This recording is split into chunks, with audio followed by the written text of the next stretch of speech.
6 of Double D Sports Talk. We took a little bit of a hiatus. We got a new overlay. Get to see our faces now, so that's something new we're trying out. Wolf, how have you been, man? It's been a little while since we've last done this. I'm just happy we're doing this again, man. It was kind of boring in between from now and our last podcast, so I'm ready to get it going again. Yeah, so a lot happened since our last podcast. I think the last podcast we did, we were in the middle of the Sixers-Raptors series, and we had our predictions. I think I said Sixers in 7, but wasn't very, very hopeful with it. But by the end of that series, I felt really good with. You can't really ask for much better from them for that series. It was a hard fought, and for it to come down to a few bounces, it's pretty insane. Couple doinks, yeah. We catch them in the good doinks in football and the bad doinks in basketball. It's how it goes sometimes. Yeah. But then, as everybody knows, the Raptors go on to win the finals. All the Drake beef, everything. We missed all that. But now we're on to the NBA free agency. So the first big news we'll talk about is KD and Kyrie joining forces on the Nets in Brooklyn. The first thing I want to say is the Warriors are planning to retire KD's jersey, number 35. I get he spent, 3 years there. He won two NBA finals. Right. And was he the MVP both years they won? I believe so, yeah. I get that, but it's this guy, he I don't know, 3 years. It's not like he stayed his whole career there. He's been there for 3 years. He left his original team to play for them for 3 years. To create a super team. And right. I don't know. I just don't think that the Warriors, it's just funny. It's really funny. 3 years, he has a bad reputation for what he's done. Yeah. For leaving his team and then playing on a super team for 3 years. That's a bad stigma. Yeah. I don't know. It just didn't make sense, but I thought that was kind of funny. Why not just, if you're going to retire a number at all, why not wait until he retires instead of, he's still going to be in the league. He's going to be playing you next year, and they're going to honor him. Well, not next year, but the year after. Oh, well, yeah. But eventually the one that Achilles injury. Oh, yeah, that's right. So KD and Kyrie joined forces in Brooklyn. So that's one New York team that got to improve the roster. And the Knicks, they had a rough off season. I mean, they were planning on getting Zion, KD and Kyrie, all of them. But obviously that didn't work out. The Pelicans, they struck out big time. Man, that is probably the worst beat I've ever seen. I think their biggest signing was Julius Randle. Yeah, it was Julius Randle and Taj Gibson and Bobby Portis. Yeah, and it was not a that was their 3 biggest signings. And not a successful offseason for them, to say the least. So next, and then Kemba Walker goes to the Celtics. D'Angelo Russell to Golden State, and they also got Clay to resign. I really don't think the Warriors are gonna be very good next year. They're not they have no guards that are gonna defend anybody. Steph doesn't defend. Right. Russell obviously not a defender, and not even very good, and he's getting way overpaid in my opinion. But I think the Warriors are gonna fall off. What do you think about that, Wolf? Yeah, I can't see them trending upwards. I mean, with AD and LeBron together in LA, I think the Warriors reigns over. I think it's. I mean, we don't even know where Kawhi's going to go. Kawhi might go to the Lakers. We don't know where he's going, but I think the Warriors would be lucky if they finish up as a 5th, 4th seed team next year, because there's a lot of threats in the West. Yeah, the West is super strong now. Yeah, Portland, the Lakers. I mean, like I said, it depends on where Kawhi goes. If he goes to the Clippers, then count them as a top 4 seeded team. But yeah, they're loaded next year. Yeah, it's definitely rough in the West compared to the East. A lot of people think that the Sixers are going to end up being the best team in the East. But again, the Knicks, another signing was Porzingis going to the Mavs. The Knicks lose him. Yeah, just another tough loss for the Knicks. What did they get in that trade? That Porzingis trade? I'm not even sure. They're between them and the Giants. They need to just clean the front office because it's absolutely ridiculous. Yeah, it's terrible. I'll tell you exactly. Dumpster fire. They say it's a blockbuster deal. Porzingis actually requested trade. From New York, right? Yeah. So the actual trade. Yeah, I just don't know what they got in exchange. The actual trade is the Knicks sent Porzingis, Hardaway, and Courtney Lee and Trey Burke to the Mavericks, and in return they get Dennis Smith Jr., 2 future first-round picks, and the expiring contracts of DeAndre Jordan and Wes Matthews. Okay, yeah, the centerpiece was Dennis Smith. Which, I mean, it's not that bad, but I guess when you're forced to trade a guy who doesn't want to play on your team, I mean, don't expect to get a equal trade. Yeah, it's kind of just I don't know. It doesn't make sense. I guess like the whole thing, like moving Porzingis out of there. I know he didn't want to be there, and like they could have kept him there, and like what's he gonna do? Hold out? If he holds out, then he's losing money on him and like tarnishing his career. But they move him out of the way. They open up this huge cap space, and they had big plans for this free agency. Yeah, and whether it was the front office dropping the ball or just the players not wanting to go there, it's just the team is going down the drain. Yeah, I mean, with the whole management thing, James Dolan, I think he's got to sell that franchise if they want to ever be a winning organization. Because that guy, he's a bully. He's God, if he hears me saying this, he'd probably not let me in the MSG. But I think that guy's got to sell the team, or else they're not going to be a winning organization. Yeah, so I think it's a mixture of both, though. The players not wanting to go there, and just the management being so crappy. Yeah, it's definitely a mixture of both. It's a shame to see that. I mean, I feel bad. I feel so bad for the Knicks fans out there. It's definitely a rough life. One of the rougher lives in all of major sports. We'll start seeing a lot of Nets fans now. Yeah, definitely. Some people switching over. Right.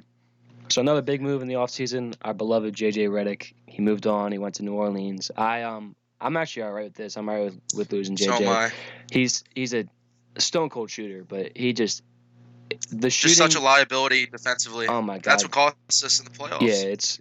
Yeah, he was such a pure sharpshooter, but he could not defend for anything. Like and he never drove to the rack. Like you would never see him do that. But I think in JJ's place, he just went to the place where he can get the most money, and that happened to be New Orleans. Right. They signed him for 2 years, $26.5 million, which is way more than what the Sixers would have ever even considered paying him. Yeah, and I don't think we could afford him.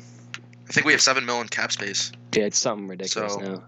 Yeah, well, I'm glad we didn't re-sign him, just because, you know, we got exploited in the Eastern Conference Finals by Toronto, and you know, he didn't play that well. Him and Tobias, but the thing is about Tobias is that's his game. He's offensive and he's a young guy, but Redick's, he's trending downward. You know what I mean? Yeah, he's definitely getting to the end of his career. What is he, 32, 33? I think he's 30, 35. 35. 35 years old. So he's on the contract till he's 37. Jeez. I'm kind of happy we let him go.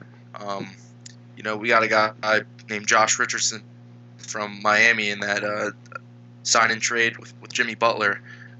Huge defensive. He's got a pretty. Yeah, oh yeah, he's great defensively. He's gonna definitely replace Redick when it comes to playing defense.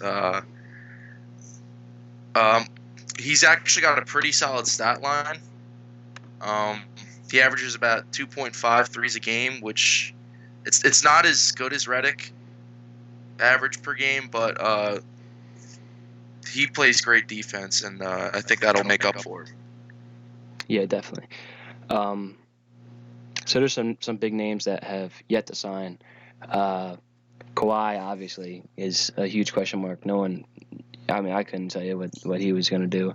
Yeah, his future is It's just murky. I don't know what he's always been quiet. So yeah, well, yeah, definitely been quiet.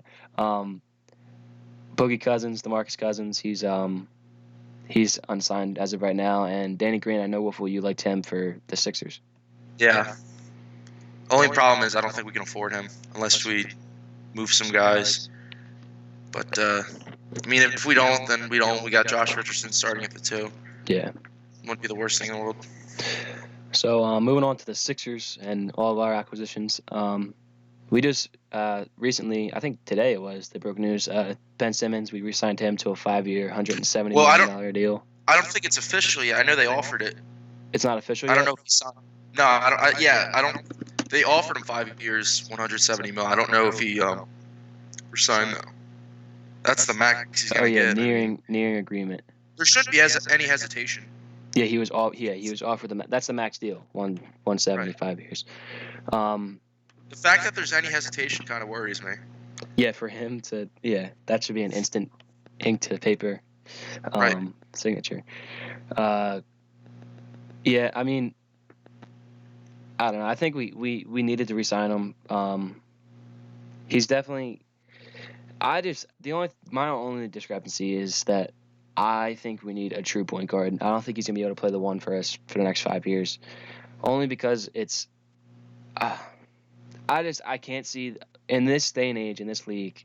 Like, I understand like the whole stigma of jump shot for Simmons, and he's obviously like not gonna learn how to shoot a jumper, and he's not gonna be some 3-point. He's not gonna win 3-point contest next year. I understand that, but I just think that we need a true point guard before we do anything. Like, I'm fine with Simmons playing the 3 or even power forward for all I care. But yeah, I don't know. I mean, it might work out. Obviously, him and Embiid are a force to be reckoned with, and now you throw in Al Horford and Richardson, and it's I don't know. It should be a good team, but clamps. Yeah, definitely a defensive team. So what do you suggest? You think they just trade him somewhere down the line? I'm not saying trying to get value. I'm not saying trade Simmons. I'm just saying that when it comes to the end of the day, we know Simmons isn't going to be a jump shooting point guard, and he's obviously a big point guard for the league. I just think we need to sign whether he plays point guard he starts point guard, and we sign like a bench player that can come in and be a true point guard, like a traditional point guard, or he moves to the 3 and we sign like a big name point guard in the next coming years. I just think that that's definitely something that needs to be addressed. Whether it's the rest of this offseason or next offseason. Yeah, that's and then we got the Jimmy Butler, that move. We talked about that a little bit just now. He signed a 4-year, $142 million deal to the Heat, and it was a 4-team trade. I actually didn't know that until I looked it up. The Clippers and Houston got involved. Yeah.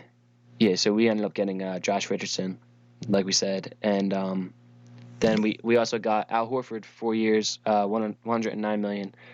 I like this deal a lot because it pays heavy in the first 2 years, and then the last 2 years it's a huge decrease in salary. He's still getting $109 million, but obviously he's getting, I don't know what the exact numbers are. So it'll be definitely easier for him to for the Sixers to move him if they need to, or even just keep him signed and sign more higher tier players as he gets older, because he's already on the end of his career. Yeah, he's 33 going on 34. I don't know. I don't really like it. I know that you said that his salary gets a lot cheaper towards the end of his 2 careers, but I'd like to see a 2-year, give him however much money he wants type of deal. Because I don't want to be stuck with a guy, who's 36, 37 for the for the last 2 years. Because I mean, I know we're not paying him as much in the first 2 years as we are in the last 2, but it's still a pretty good amount of money. So, I'd like to see a short-term deal with, as much money as he wanted. I don't know, 2 years, $70 million. You could have given him that. I would have been more satisfied. than the 4-year deal. But that's just me. Yeah, I mean, I think the thing that's overlooked a lot is him being a mentor for Embiid now, and even Simmons. Right. Like just And B doesn't have to go against him. exactly that too. Yeah, especially being in the same division. Right. But just having like an older guy be there, like the last season, that the old guy was, well, I guess Reddick, but like before them it was like Butler, and like even them, they're still young guys. Like the team was so young last year. Yep. Getting Al Horford in, he's going to be a nice mentor for Embiid and the whole team, but especially Embiid. So I think even just that is enough value for me personally to have him signed for those 4 years. And then we re-signed Tobias, 5-year, 180 million. He actually took a pay cut. People are saying it was for Mike Scott. Did he? Mike Scott. Well, Tobias's max was 190, I think, or like something Okay. around that, and he only signed 180. And Mike Scott ended up signing a 2-year, 9.8 mil. So that's what everybody's saying. He took a pay cut so they could re-sign Mike Scott, but I don't know how true that is. Whether that is, I think we repaid Tobias, if we're being completely honest.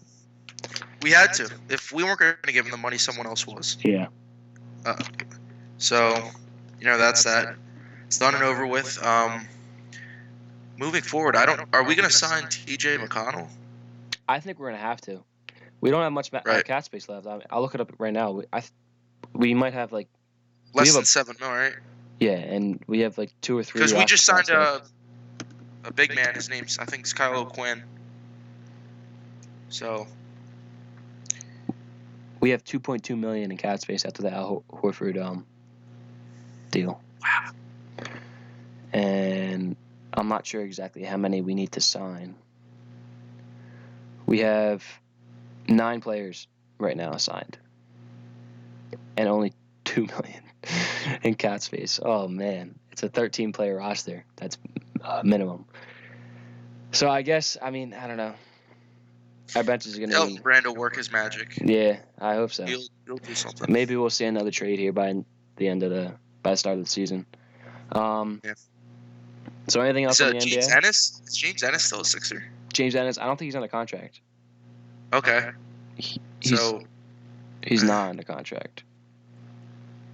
Yeah, we're gonna have some trouble. We're gonna have some trouble acquiring some of these guys. Bobby's not under contract. TJ's not under contract. Amir Johnson is not under contract, and James Ennis is not under contract.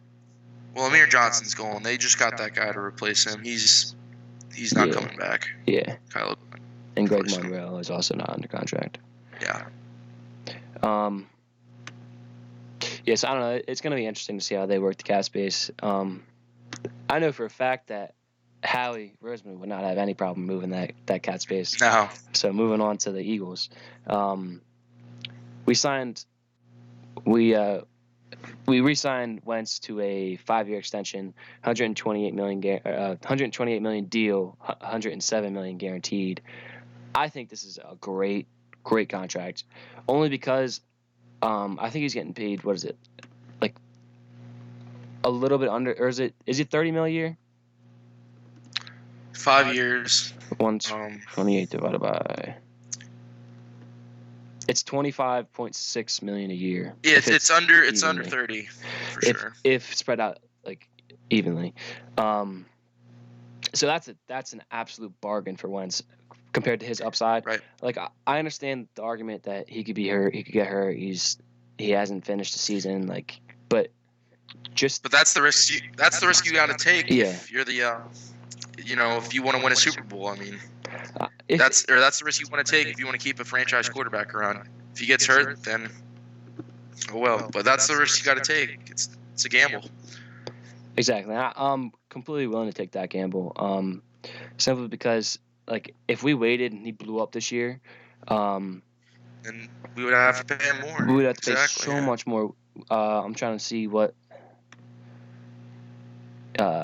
Russell Wilson just signed recently. He made $140 million deal, 35 million a year. So you think next year the cap space is going to go up, and the market's going to be set in a few years by Pat Mahomes. That if I will not be surprised, mark my words, if I will not be surprised if he gets paid $40 million a year, Pat Mahomes, when it's time for him Oh yeah. to re-sign.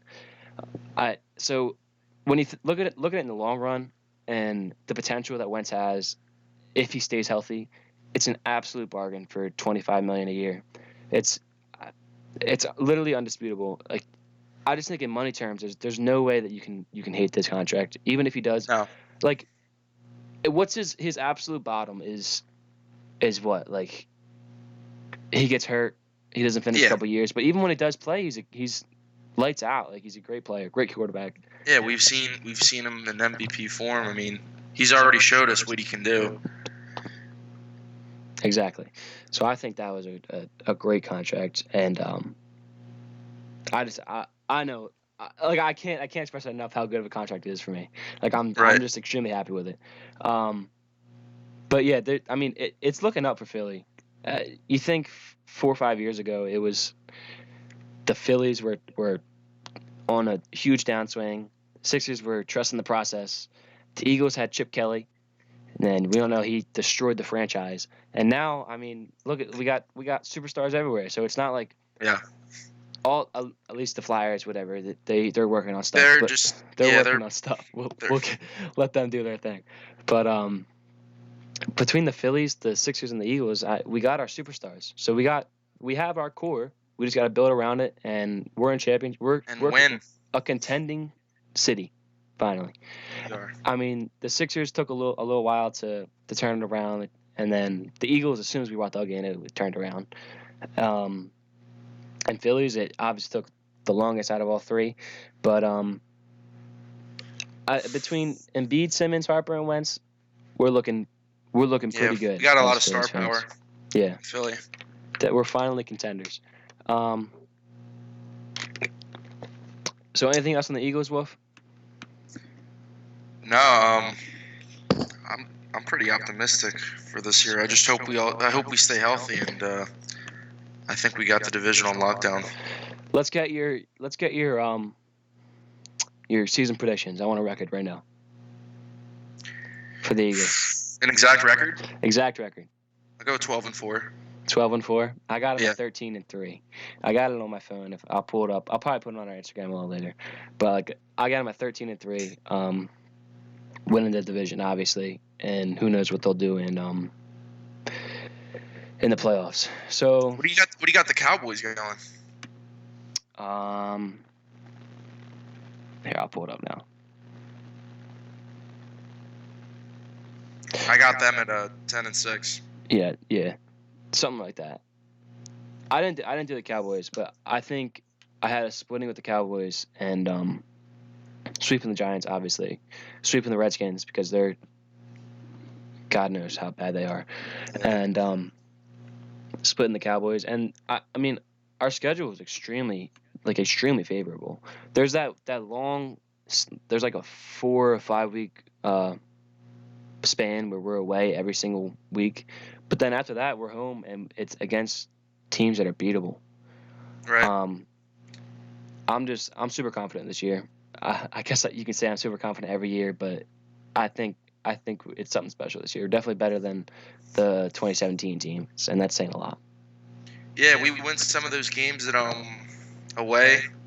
Boy, oh boy, look out down the line because we got a lot of easy home games. I won't say easy, just because I want to jinx it, but we got a lot of winnable home games after that. So I don't know. We're on the road against Green Bay, right? Yes. If we can get a win there, that would be huge. That would be big. That would be pivotal. I think we play like Buffalo this year. It's just a light schedule. Here, I'll pull it up right now. Are we on the road? Are we on the road against Chicago? Chicago, we are home. November. Yeah, that's going to be a tough one. So we start out home against the Redskins, away against the Falcons, home against the Lions, away against Packers, home against the Jets, away Vikings, away Cowboys, away Bills, home Bears, home Patriots, home Seahawks, away Dolphins, which should be a pretty easy game. Home Giants, away Redskins, home Cowboys, away Giants.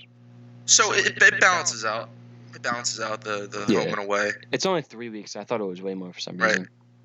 I mean, if we win one of those games against New England or Chicago, like I'm okay if we lose one of them, but if we win one of those games, we're in pretty good shape. Yeah. There are two tough ones. I mean, reports are saying that Jackson And they're and Wentz are back-to-back. hitting it off, which is it's big. Who? Deshaun Jackson? Yeah. Wentz and Jackson, yeah. Okay. I don't know. For some reason, Malik Jackson came to mind. Malik Jackson. Yeah. So between them and Arcega-Whiteside, he's going to... I'm excited to see him. Oh, my God. Him and Miles Sanders. It's going to be an insane season. Year two of Dallas Goedert. I'm ready to see that, too. It should be crazy. Definitely a good year for the Eagles. So on to the Phillies. After a 7-game losing streak, we turned it back on against the Mets. We kind of fell apart against the Marlins, which is surprising because they're supposed to be the worst team in the division. What are we, 5-7, 5-8 against them this year? Yeah, we're losing. We're currently losing the series against them. You said a couple podcasts ago, whoever beats up on the Marlins the most is going to win the division. And we're getting destroyed by them. Obviously, it's showing. It's showing right now. Yeah, but this is a very, very big. Yeah, this is a pretty crucial series against Atlanta. We're currently 5.5 back right now from them. Yeah. Well, the good news is we have our ace on the mound tonight, and we're going against their new guy, Dallas Keuchel, guy that we should have probably acquired. Definitely. But if we got to win this series. Doesn't have to be a sweep, but I'll take 2 games for sure. We got to get ground on these guys. It's 5.5 games is too much. Dropping that Marlins series last week, it definitely hurts, man, because that would have put us in such great position against them, against Atlanta for this series. It all started with blowing that big lead in Atlanta. What was it, 8-2? 2 innings left. That kind of epitomizes what's going on right now with our bullpen, with just us, falling down. That big skid we had, that 7-game losing streak. We got to turn things around quick. Listen to this stat. I was listening to WIP the other day. This stat was ridiculous. So, in the month of June, the Phillies bullpen have an ERA. All right, take a guess. What's the bullpen's ERA in June? This past month. I'm gonna say 4.8. I don't know. 6.97. Jeez, I was way off. It's bad, dude. Real bad. So obviously that's where we're struggling huge. We need to make some kind of signing. We need to make some kind of strength to the bullpen because a 6.97 ERA is ridiculous for the month of June for the bullpen. Yeah. I mean, I don't think the only thing is I don't think teams are going to start trading until the end of the month. It's very close to the deadline because a lot of these teams are still competing. For instance, the Rangers, they were supposed to be sellers, but they're in playoff position right now. We were looking at Mike Minor, but what do you know? The Rangers they're in playoff position. I don't think they're going to sell anymore. So we'll see towards the end of the month. We'll see towards the deadline. Same thing with Arizona, man. We had that series against them. We could have put them pretty much just nailed their coffin, but we lost that series, and now they're pretty much back in the running. They're still fighting. They're probably not going to be selling. But we got 2 series before the break. I think before the break, we got Atlanta and the Mets, both 3-game series, and we play Atlanta tonight at 7:20. So they're definitely going to be big games for us, and we need to win these series, especially against Atlanta, man. I don't know what the wild card's looking like. I'll look it up right now, but We got to be pretty far behind in the wild card at least. No. We're actually pretty close. We could be in the wild card spot right now. I don't know. I doubt it, but if we're not in, we're pretty close. Here, I'll look up the standings. Wild card. Oh, we're actually in the wild card. We're tied with the Rockies right now. Okay. But we're ahead of them, I guess. That's the problem. We should be doing way better than the Rockies. Yeah. They're pretty good. Rockies are a pretty good offensive team. They just don't have any pitching. Kind of like us, but the problem with us is it's not a well-balanced machine. You know what I mean? Either we're pitching great and we don't score any runs, or we'll put up 10 runs and it won't be enough because of our bullpen.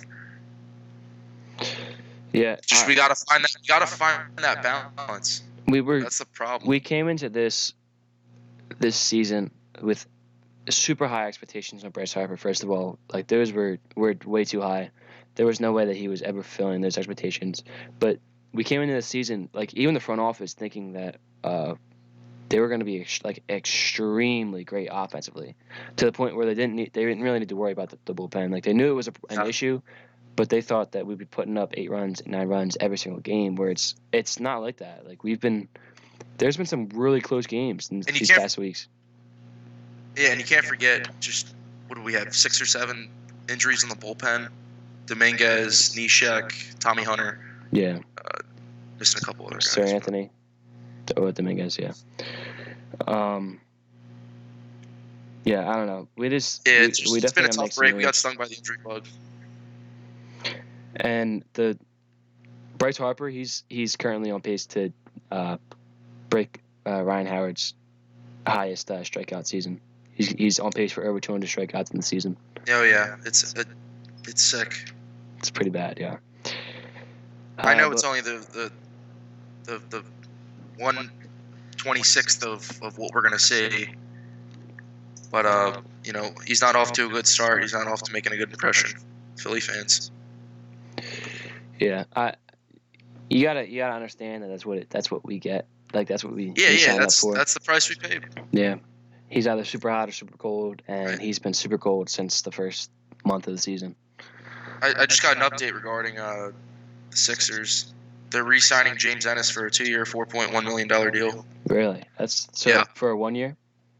2-year, $4.1 mil. Oh, 4. Okay. So yeah, that's a pretty good deal. Yeah, that's nice. He's definitely a nice bench player. Him and Mike Scott. Yeah. Good value there. All right. Well, if anything else, I think we're gonna cut this one short. Mm-hmm. Got anything else to say? I mean, we can transition to the NHL, but I know that's not your forte. I'm definitely not knowledgeable in the NHL, but I mean, I'll try to throw my opinion out there. If you want to you can take control.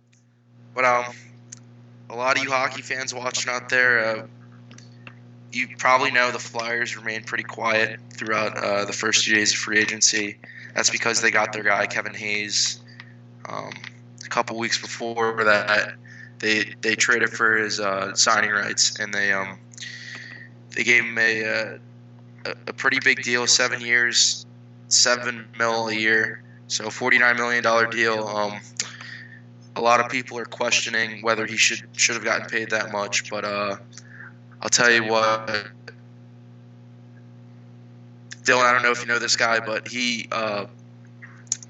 was probably going to get paid that much anyway in free agency, so I think it was necessary that we had to overpay him. We still got a little bit of wiggle room left to sign our restricted free agents. Ivan Provorov, Travis Sanheim. We have about 13 million cap space, but I'm pretty optimistic they'll get a deal done with these guys. Provorov, he's one of our young stud defensemen. He's about 21, 22. He's looking for about 8 years, 8 mil, which is 8 years, 8 mil a year, which that's going to put a dent in our cap hit. But he's our number one defenseman, so we got to give him the money. And Travis Konechny, he quietly produced this year, so but his biggest problem is consistency. So we're probably going to give him about 4.2 mil. We have the bottom line is we have enough money to sign these guys, but we probably can't sign anyone else. So the team is pretty much set in stone. To all you hockey fans out there listening. So I don't know. Don't expect the Flyers to make any more big moves because I think Chuck Fletcher, the general manager, is pretty much done. So, in other news, the Rangers got Artemi Panarin, who's one of the best wingers in the NHL.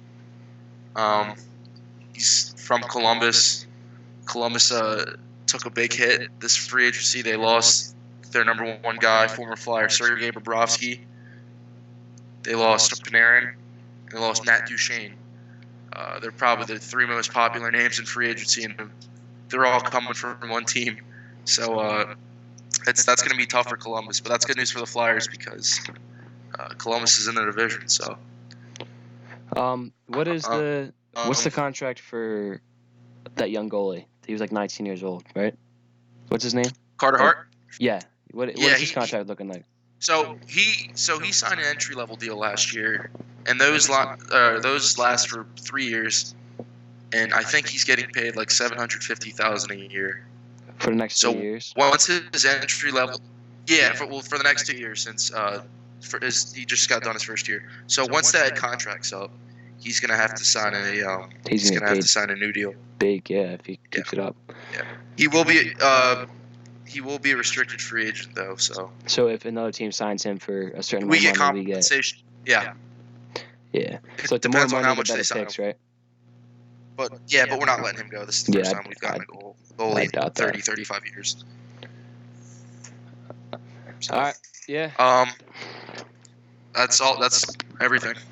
That pretty much sums up the NHL. So, any last things you got on your mind? I'm just pulling up our Linkle. I'm gonna shout out our.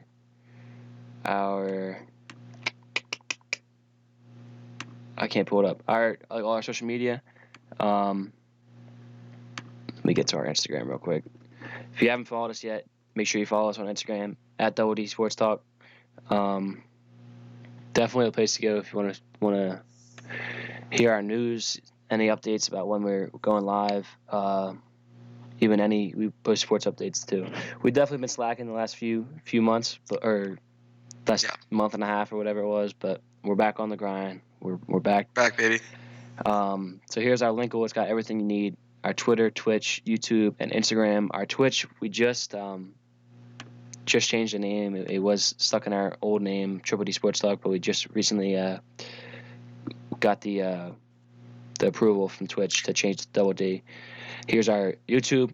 So if you missed the broadcast, you can check it out on YouTube. Watch the full thing. I think for from now on, I'm going to post the full podcast, and then I'm also going to post like just clips of certain things, like we just talked about NHL, so I'll post that as a clip and like just little segments to make shorter videos because obviously we don't expect you guys to sit there through a hour-long video. Right. It's definitely easier to intake the information when it's in shorter segments. So that's about it. Anything else, Wolf? That's about it. Thanks for tuning in, guys. We appreciate you guys viewing our stream. Stay tuned. We'll be back next week. Yeah, the face cam, I'm not sure how it looked or how it sounded. This is our first time, obviously, so it's a trial run. It's definitely a work in progress. So if there's any issues, audio or visual, we are sorry. We'll definitely be working on them to improve. But again, just keep in mind, it's our first time doing it. Cope with us, yeah. Yeah, we're working through it, just like you guys. So again, thanks for watching, thanks for listening, however you were doing, and stay updated for the next one. We'll see you guys later.